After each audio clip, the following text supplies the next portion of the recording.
And welcome back, everybody. Once again, we are in the swing of things here for the playoffs at the PCS Summer 2021. I'm still Pyra. He is still Clement. And, well, before we get into discussing this next matchup, I do want to take a moment to thank our wonderful sponsors, CTBC Bank, China Airlines, Chunghwa Telecom, and, of course, Caliber.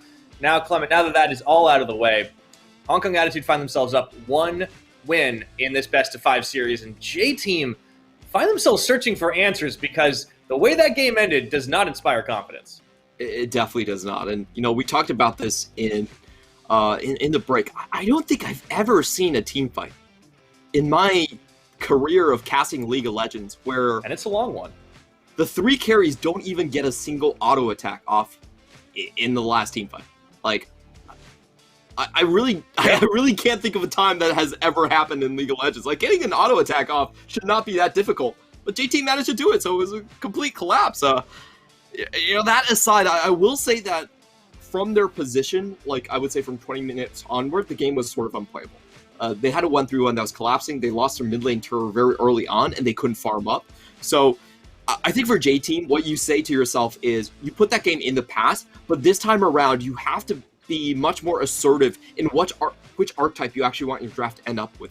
If you want a full scaling archetype, if you want a 1-3-1 archetype, that's fine, but don't go for the Syndra pick. Syndra does not facilitate that sort of a playstyle. Or on the other side, if you want to play early aggression with Lee Sin and Syndra, then stick to your guns and actually draft for strong side lanes. I think they just were caught between the two, and the concepts kind of collapsed upon themselves and gave them the worst of each world.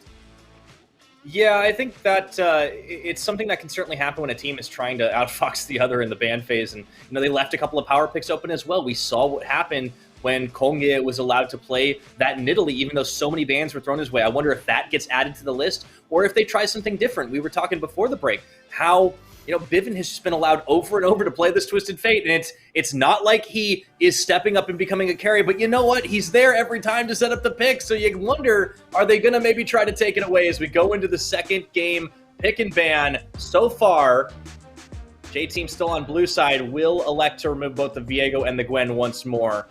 Let's see if anything changes.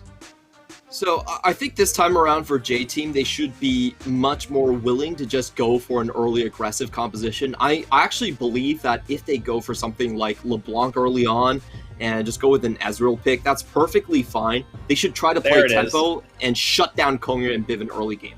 And that is something that I feel like Hong Kong Attitude actually allows teams to do against them. They do not have a very strong mid lane in terms of laning. In fact, they're actually one of the polar opposites. Like, Mission is the best in that scenario, while Bivin is very, very suspect in terms of the laning phase. So I really want to see J-Team just abuse that fact and power through. I love the fact that they're finally banning away basically Bivin's only champion.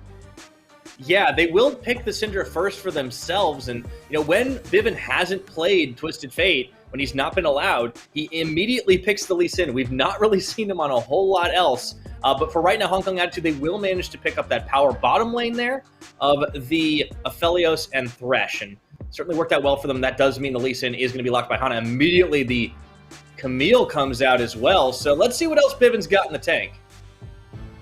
Right. Camille, we typically do see the matchups being Fiora. That has sort of been the go-to. Some Jax is being played around as well. This Aurelia would be very interesting. I don't really see it as a Bivin-type champion here. I think Bivin at this point, I think Ryze definitely fits him a little bit better. I think his role on the team is to get globals and just support wherever Kongya is going to go on the map. So this makes a little bit more sense to me. Honestly, this is a much better draft from J-Team. They have a lot of pick potential. They have a great early mid jungle. The only way they can screw this up is if they decide to shift the Syndra to bottom lane again.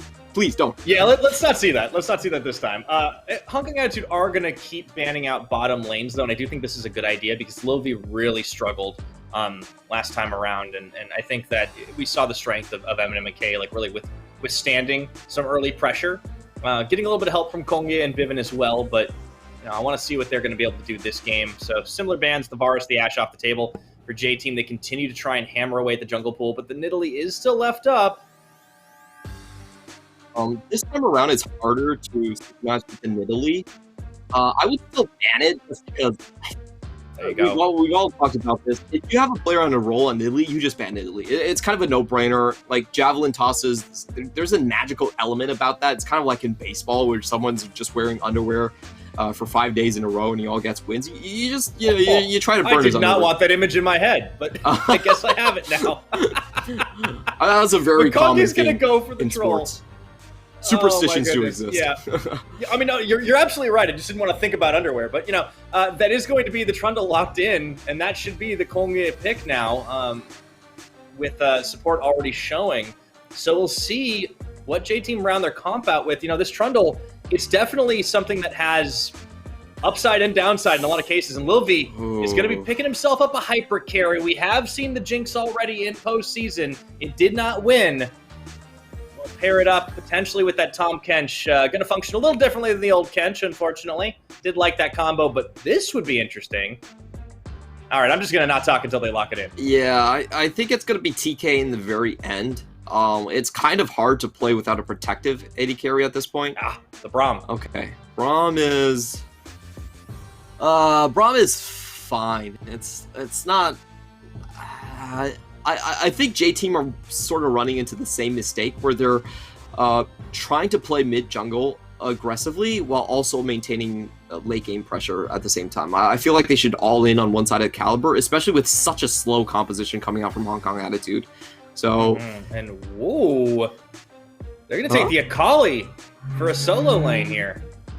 Okay, should be the Akali top lane. Definitely still playable. We do have people like Nuggery still playing this across the globe, and it's a bit weirder of a Camille matchup, I would say, because Camille actually has pretty good abilities to dodge out on the Akali completely, but it will work very well against the picks in Mission and Lil V. I think those two are the real targets that you're looking to assassinate. Very low mobility carries, and there's no Tom Kench to break off the damage anymore, so there's only like the Glacial Fissure for an instant stun coming out on the side of J-Team. Mm-hmm.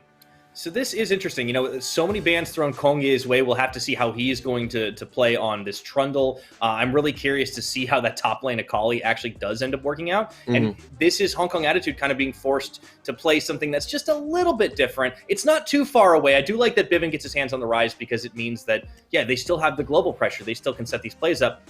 But, I'm curious to see how well it's going to work this time around, right? Yeah, I think Hong Kong Attitude have a much more difficult comp to play this time around. They have to utilize flanks. They have to play 1-3-1, which intrinsically requires more coordination when you're folding your side lanes into a team fight. But at the same time, this is a very powerful composition. In the late game, I would take their comp 100%. For J-Team, I feel like this comp is about moving their mid-jungle into the side lanes and making sure at least one of these carry lanes get ahead. If they want to fight up against Aphelios, they need either the Camille or the Jinx to be pretty fed into the late game. Mission is going to fall off quite hard later on. So we'll see how they use it. At least this time they commit to the Syndra mid lane, which is a blessing. But I still think that they're trying to saddle too many different roles throughout the entire composition. To be fair, they don't really have anything great to play in terms of the bottom lane. You can't really find a tempo pick there. But I still think that this is a comp that if their mid-jungle fails, then they will just fail completely. So it's absolutely necessary that Hana and Mission display the best synergy that they've shown all split. Yeah, absolutely. We'll see if they can get that snowball going this time around. If not, well, they do have the Jinx. They do have the Camille Cult insurance policy. As we will take a look at our runes, that lethal tempo coming in. Yeah, going for the teamfight max damage sort of build. In the meantime, just taking a look at Rock, he does have Conquerors, and crucially enough, not going to go for the Flash here. So just relying on the Twilight Shroud and also the Shuriken Flip to let him escape. He can't use his R anymore to just go back. That's kind of a change to Akali a while back. But it does mean that he's rather susceptible early levels. We could see some sort of cheese coming out from J-Team, and this is actually something I wanted to point out, that J-Team for me is way too honest of a postseason team. You rarely see them pull off cheeky plays like the 3v1 collapses or level 2 ganks and stuff like that. So I want to see... They're not very risk-based, right? Like, they're a little risk-averse when it comes down to it, and I think they do get punished for it. Or at least they don't get what they could have. Definitely. I would like to see them change things up at some points and try to go for aggressive plays, but to no surprise, we are going to get Hana pathing towards that top lane. If there is a chance to just make sure Rock never gets into the game, you definitely want to try to do it. So we will get that play coming out from there. In terms of the bottom lane, I feel like this should be still slightly favorable for Hong Kong Attitude. They will have the push lead. They did not leash compared to J-Team. Yeah, so this one will still be... Well, so far it's actually working out pretty well for the J-Team bottom side. They kind of whiffed a little bit on trying, and M&M even missing off a couple of early minions, but certainly the case. Want to keep an eye on the jungle, especially, even though we are watching the bottom side.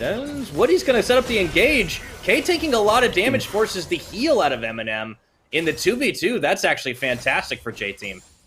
Yeah, I think that K actually played a little bit too cavalier in the early level 1. You know, he took an early Q, took about 200 of his HP, and they find him again on the punish right there.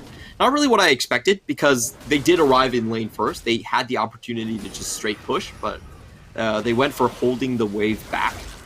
A very interesting thing, considering that their top lane is running Ignite. Like, usually when your top lane is running Ignite, you sort of expect the enemy jungler to be pathing top lane. So I'm not really sure why they held the wave back. We'll see later on if they do have a game plan for this one. Okay, a little bit of trade coming out in the middle as well. Vivin tanking early damage, but actually is able to turn it on. Uses damn near most of his mana bar to do it, but so far, J-Team doing a good job of pushing all of the lanes, and doesn't mean it's going to be a little bit hard to get a gank off, but M&M taking very low under tower. Now it's going to be K's turn as he gets stunned up by the Winter's Bite. Exhaust actually going to get used to prevent any further damage from happening, and man, those flame choppers really doing work. And meanwhile, into the mid, Tana steps out of nowhere for an easy-peasy pickup of first blood. That was absolutely beautiful play right there. J-Team knew that the Trundle was in the top side, so you could see Bivin was accordingly trying to slant toward the top side of the lane. J-Team punished that perfectly. They had the warding advantage. They had the knowledge where Trundle was.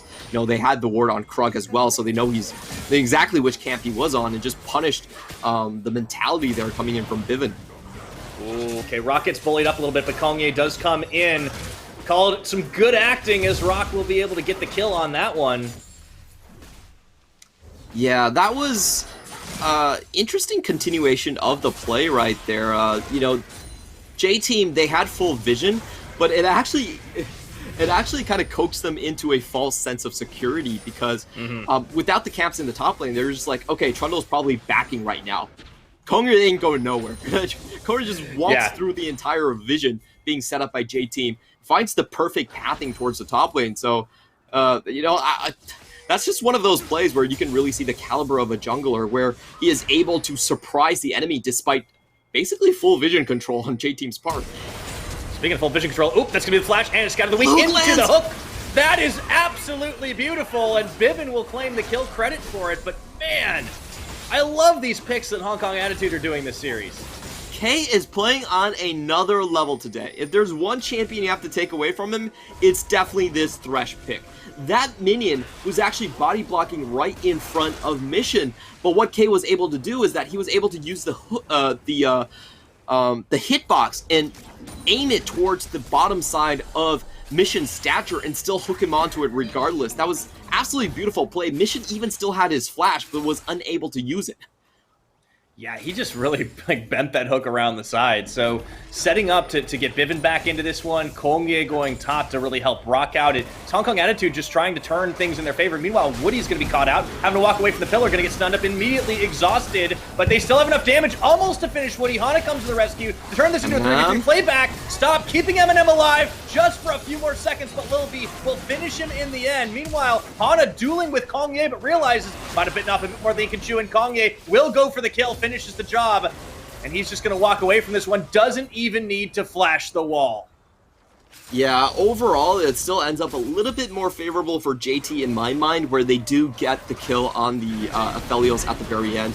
So we will go into this play again. It starts out by Hong Kong Attitude coming in here, but if you notice their target selection, it actually goes on to the support first. And if you're in a 3v3 trade like this one, you know, just going for a support force usually puts you in a pretty bad position. J-Team, a little bit over-aggressive on Hana. I actually felt like he could have backed off of this play, but he isn't able to do so.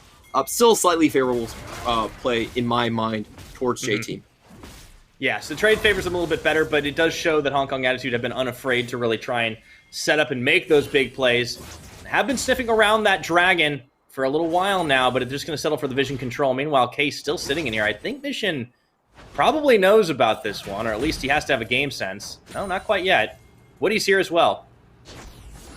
I do think that each side does know the support's probably roaming into the same location here, so it's just kind of a wave clear war where Hong Kong Attitude want to reset while J-Team are trying to hold this wave in a favorable position.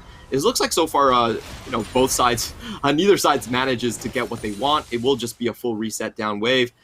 So Hong Kong Attitude should be relatively okay with that play, just helping out their mid laner, making sure Vivint isn't in a good spot. Now to touch back onto the game, my big question was J-Team going to be able to move Lee Sin around in this pieces, and they are going for the play now.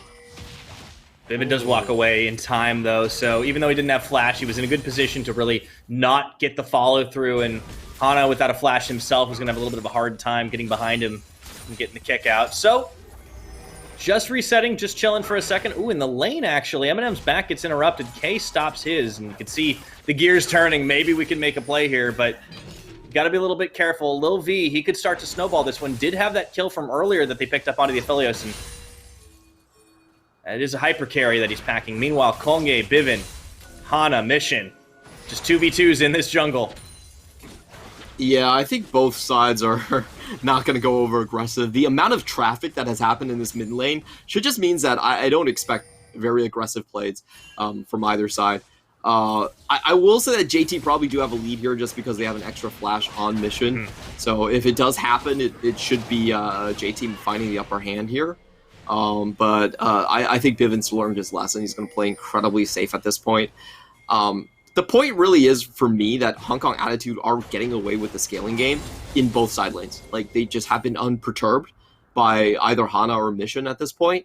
So it's kind of a fight against the clock where J-Team are going to be tested for their skirmishing ability and their chances to snowball here, especially with K roaming around the map this frequently.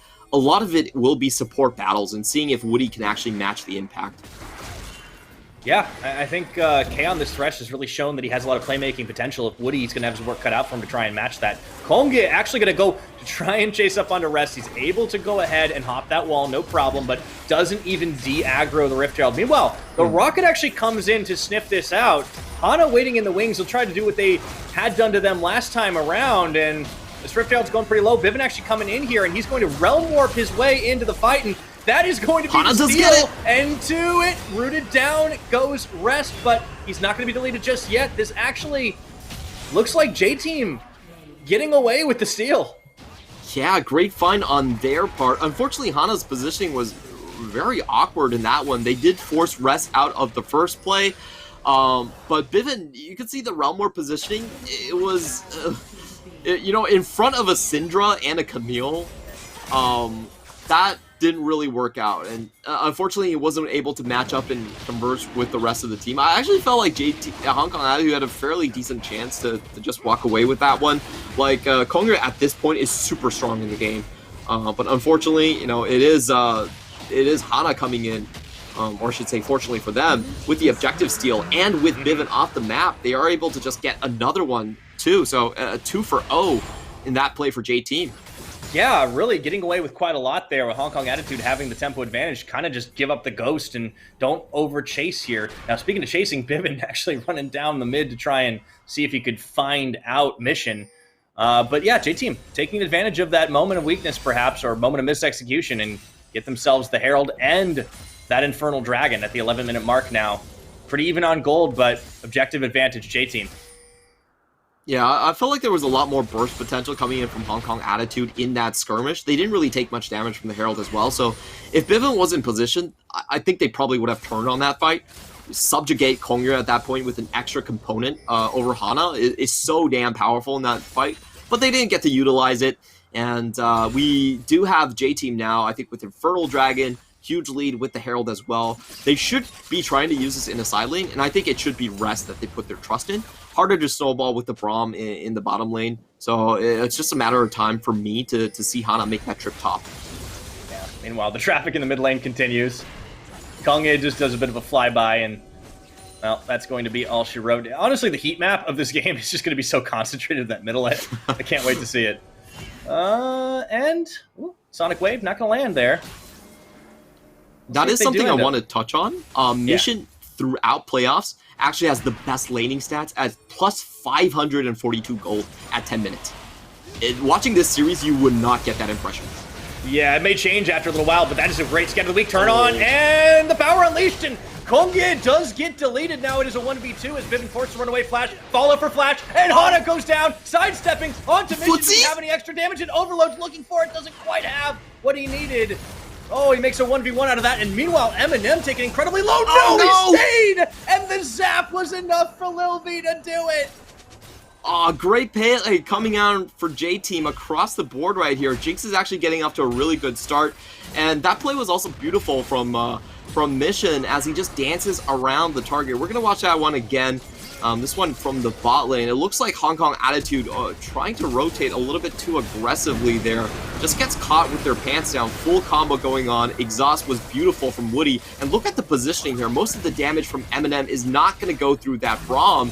So they just got caught with their pants down trying to help out, walking right in front of J-Team. And J-Team are not afraid to use flashes to force that fight.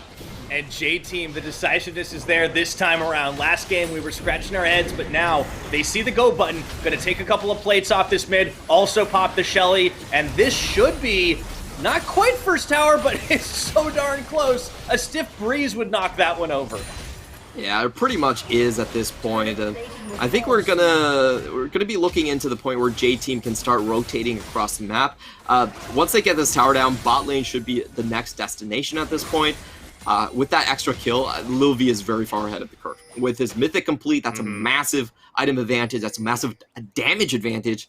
Like, she's packing double execute at this point. So you could just Gale Force and Super Mega Death Rocket. Like, the enemy AD carry has to take so many extra steps just to back away from that position.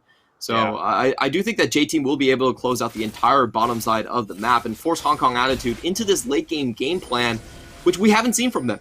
Where if Hong Kong Attitude want to win late game, it has always been on scaling jungler from Kongye, never really from Eminem. The flash. And the whiff on the hook. He does get the flay back, but now is Mission going to go down fast enough to kick into the side? Bivin actually staying alive. Hana looking to chase him out, does manage to find him. Teleport coming through, and oh, it's messy in that mid lane. Yeah, that was a very aggressive flash. He could have flashed forward for the flay anyway, but decided to go for a more risky route. Does end up okay in the end. They just trade mid laners, which I think is actually fine right now for Hong Kong Attitude in this one. We will watch the play again. Look, he could have actually just flashed the Scatter of the Week to go for this one. Decides to go for kind of a he gives himself an extra chance with the death sentence. K was maybe feeling himself a little bit on that one, and yeah. You know, Bivin goes down. He was already kind of a dead man there, but like Hong Kong Attitude trading even not terrible in that situation. They do manage to equalize finally in mid lane mythic items, but you know, definitely a big highlight is the bot difference this game. You know, Lil V, it's kind of night and day. You know, I kind of feel like he might have really not wanted to play that Syndra. I agree with you. I feel like game one was a lot more of a drafting loss than the players. Like, sure, you could nitpick players didn't really play well that game. I would agree with you on that one, but it was a very difficult draft to execute. This time around, though, I think the real test for Lil V is still further on. It's still going to be when Rock actually starts joining these fights, and it's going to happen really soon. Like, they have a lot of backline access. If you look at the Trundle, he also stops Lil V from walking up very easily. So it's going to be rather difficult for him to get into these fights completely. I feel like Hong Kong Attitude, for the most part, is going to be able to decide when the fight actually happens with Lil V or without him. So that's going to be the real test for them. But for now, J-Team, they can still go on this snowball train. If you look at their mid through 80 carry, their stat lines, it's just no contest from Hong Kong Attitude. Yeah, looking good for them at the moment. There is going to be a trade of objectives, bottom side focus now by J-Team, and you know, when you have that minigun on Jinx, you can dish out a lot of damage to start shredding down these towers. That's going to fall pretty easily here. And meanwhile, up in the top, there should be a trade with the Rift Herald pop up there. But this favors J-Team. They want to accelerate the game pace right now. They don't want to let the late game scaling factor fall to Hong Kong Attitude, but at the moment, they're doing everything they need to. Starting to work on that dragon. It will be an Ocean Soul this time around as well. Yeah, I think the equation's definitely changed for post 14-minute Heralds compared to Drake's. Like before 14 minutes when you get turret blades, definitely Drake is a little bit, Herald is a little bit more valuable. But later into the game, I think J-Team did make the right decision right here. They're also putting a clock on Hong Kong Attitude, not letting them go full late game like we mentioned. It's going to force them to fight around 27 minutes, which I think is still pretty early for Hong Kong Attitude's composition overall. So that should still be when Mission is still going to pack a punch here. Mm-hmm. Mission's definitely somebody you're going to have to watch, especially as these fights go on. But the real key is how well Rock is actually going to perform in some of the fights as well, because I think this is something we haven't seen from him as much either. He's definitely favored much more of those poke-style champions. Now, we will see in the 1v1 how he's actually going to work with, because he just throws down the Twilight Shroud here and walks away as he was on the edge of turret aggro that does burn Rest Hextech Ultimatum. And also, they know Hana's up here. Big investment by J-Team, but they don't get the Ninja. Yeah, that was a little bit interesting. They will lose out on this bottom lane tower just because we have K rotating at the same point. Overall, I think it's actually an even trade, and even still a little bit favorable to J-Team because they now have the top side. Baron is coming up, and their tempo is a lot faster at this moment. So, looks kind of forced in the top side, but definitely still pans out for them. I see that a couple of times. J-Team visiting up top, trying really hard to get the kills and just end up walking away empty-handed. But this time they don't walk away empty-handed. They get the tower. It does trade. As you mentioned, it still favors them. And now the gold lead about 3,000 in J-Team's favor. This is actually a much quieter game than last time. I think Hong Kong Attitude would have liked to have secured some of those kills earlier on and maybe shut down the Jinx in the way they were able to shut down the Syndra. But this time around, they're going to be playing for late game. It's a bit of an unfamiliar strategy for them, but we'll see if they can make it work out. For J-Team's side, everything more or less going to plan. Maybe not perfectly, but well within the realm of comfort. Yep. I still think they have a lot of opportunities to move across the map, find picks. Now Camille is freed from the top side. She can start joining with the rest of the team. And at this point, Rock doesn't really have the same leisure. So we'll see if J-Team make a very aggressive play here. I feel like they should be willing to start a lot of these fights. And indeed, Hong Kong Attitude, even with the pick, they're the one that have to back out at this point. They know that Rock is nowhere close to the play. It's dangerous, right? J-Team, they're going to be able to play clustered up a little bit better here. And you do see there are some deep wards around the backsides of the Dragon Pit if Hong Kong Attitude wanted to set up like a flanking play. But, it seems like they're just not quite ready to do that yet. They are a little bit weaker at the moment. As you mentioned, Rock doesn't really quite have the same luxury the rest does in going wherever he pleases at this point. He's no Mundo. And Eminem, he was behind kind of from the get-go against Lil V. Really didn't have the same experience in the laning phase, I think. And a lot of it was just kind of running face first into that Jinx Braum combo, which is hard to play against. Yeah, if you get the positioning right, it's almost impossible to outtrade for Aphelios. He doesn't really have the ability to reposition and get that angle onto Jinx. So we saw in the river, like with Jinx just only up one kill, they were willing to sink double flashes into getting a kill onto Eminem. Now, to be fair, Eminem could have survived if he didn't try to poke. I don't know why he tried to do that. That was not going to result in anything. A bit of a whoopsie there. Yeah. But J-Team have found a solid advantage here, and we do have teleports from both sides at this point. Okay, Hook is going to land onto Woody. Yeah, they don't want that one. We're just having brush standoffs at this point, Clement. I just don't think Hong Kong Attitude should try to hard contest this at this point. Like, their members are showing in mid lane. Aphelios he's not going to transition to this spot in time. Rock would much prefer being just farming up here. I feel like 27 minutes is a good enough timer for me to willing to play around this without like going for everything here. I feel like mid lane priority push is probably at most what you're going for, rather than forcing yourselves into a team fight. But I think they might go for the force. At the very least, they're thinking about it right now. Do find Woody on the flank, and there is Rock rotating in, but immediately Kongye forced to flash out of that. Now that's going to mean they will not contest any further. Yeah. Oh boy. Hook on K. I don't think they're going to go anywhere with it. Actually finding some damage, poking onto Woody. That is a pretty big Moonlight Vigil, but I don't know if they want to chase this any further. It's a bit touch and go. They do have the positioning on the mid lane, so just going for the mid lane tower I think is perfectly fine here. And they do have the Realm Warp to escape as well. Oh no, oh, no! Oh dear! Oh, I missed the memo that the party portal was leaving. I'm sorry, but that was hilarious. I want to see where he was, because I thought he was in the Mystic. He must have just stepped out of range at the wrong moment. Oh, that was such a beautiful getaway plan from Hong Kong Attitude. They definitely scuffed that at the end. Like, hey, where's the collie? Oh, uh-oh. When it's 3 a.m. and you leave your friends at the club. Yeah, that was very unfortunate for Rock going into that one. I felt like that was kind of those like Bosch jokes in the Miami area of the NBA, but just very unfortunate right there. I wonder if we're gonna get the replay. I keep wondering. Like, come on, production, are we gonna get to see it again? I don't think so. Production has gave us replays of people missing canyons, so please, yeah. you gotta give us a replay of people missing Chopper. That was highlight moment of the day.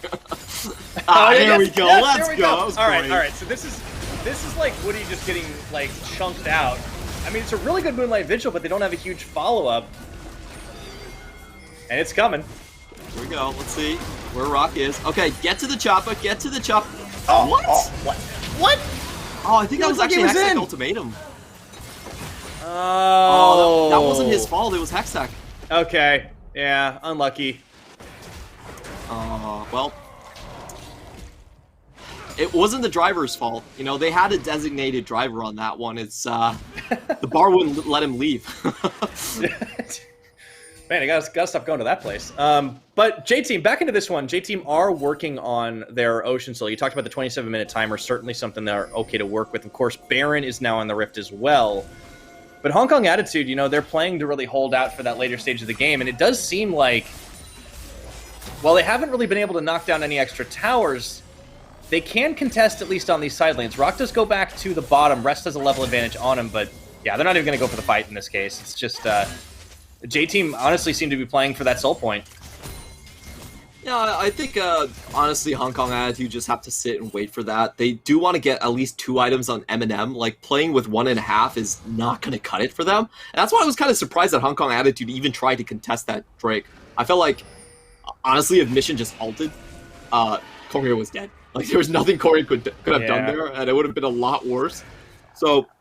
not super clean from Hong Kong Attitude. They still lose a flash and a kill on that one without getting the mid lane tower. But it should be relatively quiet for these next 2 minutes. We finally have the Collector coming out, and this is where Hong Kong Attitude, I feel like they should be a little bit more comfortable. The big question here is, how can they actually find the backline from Lil V? They do have a lot of Magic Pen coming in from Rock and the Ignite, so if it comes down to it, they should be able to assassinate Lil V if they find the angle.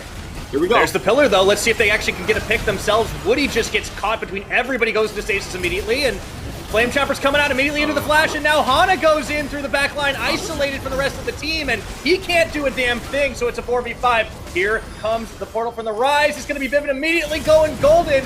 You can't Messiah on a Rise, my friend, but he certainly did his damnedest. And here's the follow-up engage as Rest. Woody lead the charge in the front. Lil V gonna find 1 with the Rockets, looking for 2. Down goes Eminem, and this is just shooting fish in a barrel. The triple kill onto the Flame Choppers, and that's gonna be the Quadra. Now Kongye running away with the Stat B. Oh, jeez, that was so awkward coming in from Hong Kong Attitude. I feel like Bivin could have taken a little bit of damage there. Itzli goes into the stasis, and Rock doesn't even get to ult in that fight. Just dies without even using the perfect execution. We're going to watch this again. It starts out so good for Hong Kong Attitude, getting the extra damage and the pick. Kongye with a great pillar to start this one off. You know, K does his job here. And is Hana the kind that is made to look like a fool as he gets the Gravitum on him and just doesn't do anything here. But if we look at the back half of this fight, this was honestly just a little bit too forced from Bivin. He wants to cut it off, but he could have waited just a while longer and had more impact on the on his landing point. Right. He doesn't get a single ability off. He dies without doing anything. This is just Jinx open season, right? Like, when you start snowballing, you get excited, you can stack it up. I mean, he, honestly, not for that blast cone. Lil V's getting a pentakill there. So they get the Baron off the back of it. Now Hong Kong Attitude are going to try to force and stall at the Ocean Soul.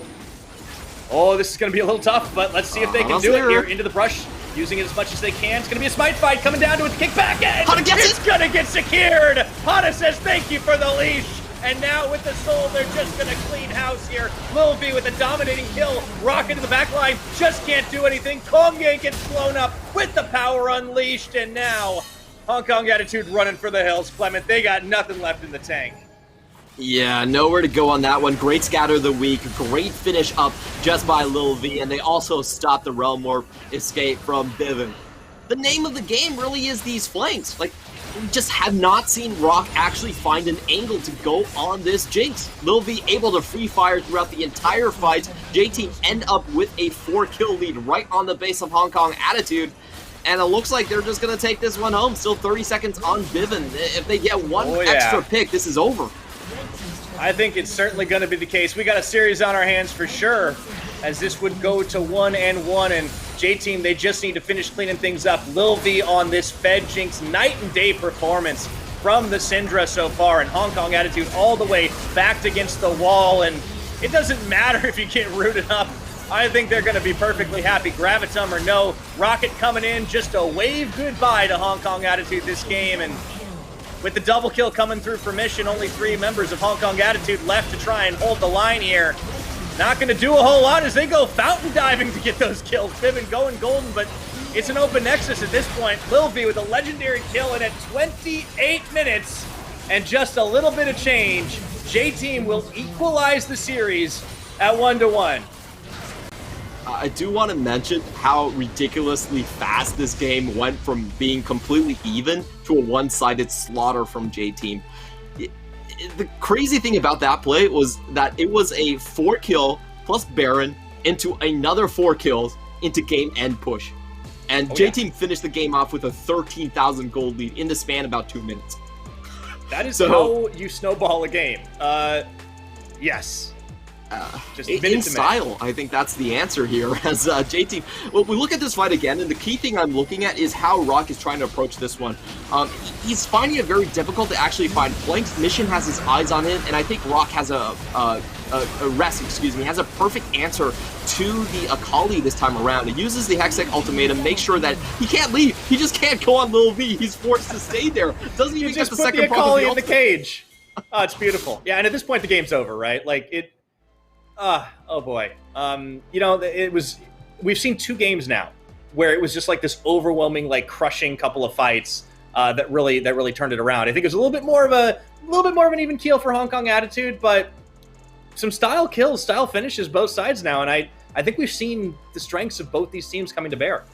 Yeah, I think this is a very clear indication of just how lackadaisical like a lot of Hong Kong Attitude team fights are. They are not known for a team that are able to choreograph a team fight and get all of the moving pieces together.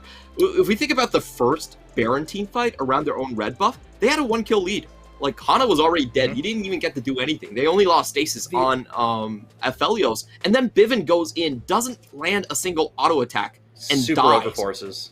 Yeah, that was way too over-aggressive. Like, they could chase down the ramp, but not in the style that he did so, and it just left Kongya out to dry. Like, he should have been able to take, like, 1 or 2 ability, or at least wait for the Unleash power to actually pop his Zhonya's right there. Or he could have just straight up chased on foot, and that would have been completely fine, but just the positioning there was so odd. Yeah, no, you're right. But J-Team did a great job, I think, on their side of really protecting Lil V.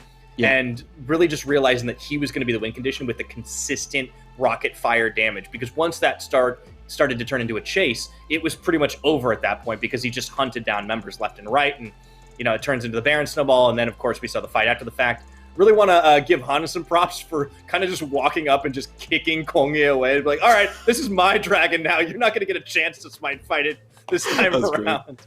And it was definitely a lot of like swag kills. So I'm really excited to see how the rest of the series goes. I think you called at the beginning of the day that this could absolutely be a series that goes the distance, that goes all the way. And we might have a couple of back and forth lopsided games like this. But J-Team, they did find the formula for success in the pick ban. It is dumping bans into Kongye's champion pool and forcing Bivin off the Twisted Fate. So far, that's worked, and I wonder if they'll get away with it again.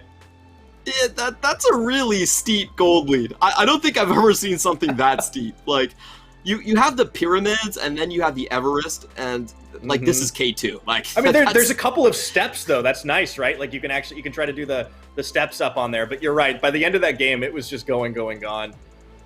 J Team just a masterclass this time around at trying to find the snowball wins. And you talked about how Hana and Mission had to really be on point in coordination. I think we saw some of that this game. The mid jungle definitely looked good to find answers every time Kongye was around the mid, every time K was around the mid. For the most part, Mission was able to stay safe, and I think there was just a lot better individual performance this game from the J Team solo lanes. And Lil V will take the MVP. Yeah, if you're going to be getting Jinx swag kills, that Quadra was beautiful. Kongye denied him the penta, but it didn't matter. Perfect score on a champion that absolutely loves to snowball and be a glass cannon damage dealer. Lil V had a great game.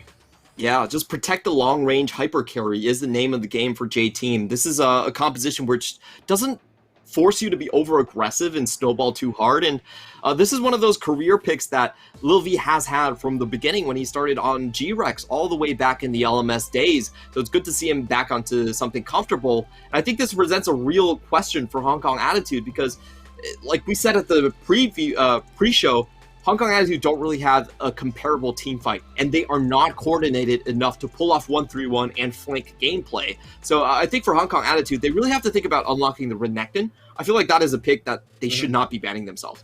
That is their go-to pick because it allows them into early game team fights, which is traditionally their weakest point on the map. And I don't think they're going to go for 1-3-1 anymore. 1-3-1 is very questionable. I think Twisted Fate is going to be banned out, and they should be snagging up the Renekton whenever they can. Yeah, I think you're right. I think that makes a lot of sense for them trying to get those engages on Rock. But we'll have to see as we are going on cooldown for just a couple of minutes. Don't go anywhere. We'll be right back with more of the series.